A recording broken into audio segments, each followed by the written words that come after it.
মুন্সিগঞ্জের টঙ্গীবাড়িতে বজ্রপাতে নিহত যুবকের লাশ দাফনের পর থেকেই প্রতিরাতে পাহারা দিচ্ছে তার পরিবার। লাশ চুরি হয়ে যাবে এমন শঙ্কা থেকেই এ উদ্যোগ নিয়েছে স্বজনরা। সরেজমিনে গিয়ে দেখা যায় উপজেলার কামারখাড়া সামাজিক কবরস্থানে নিহত যুবক আরাফাতের কবরের পাশে বসে আছেন তার বাবা জসিম খান। তার ভাষ্যমতে ছেলের লাশ চুরি ঠেকাতেই রাতভর পাহারা দিচ্ছেন। আমি আসছি আমার ছেলের কবর ভোট দেখতে পরে দিতে আসছি।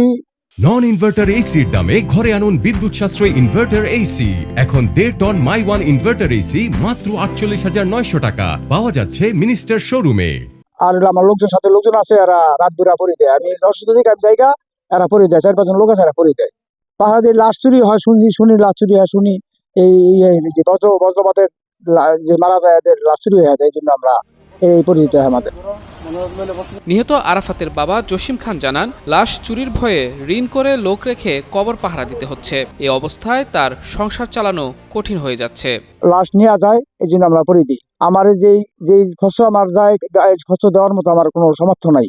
আপনার সহযোগিতা সর্বসহযোগিতা আপনাদের থেকে আমরা, সরকার থেকে আমরা চাই। আপনারা করে পাহারা দিতেছি, প্রশাসন যদি সাহায্য করে তাহলে আমি শান্তিতে একটু ঘুমাইতে পারবো। এদিকে স্থানীয়রাও বিষয়টিকে অত্যন্ত মানবিক এবং উদ্বেগজনক হিসেবে উল্লেখ করেছেন। তারা প্রশাসনের দৃষ্টি আকর্ষণ করে কবরস্থানের নিরাপত্তা জোরদারের দাবি জানান। মাহমুদুর রহমান, যুগান্তর নিউজ।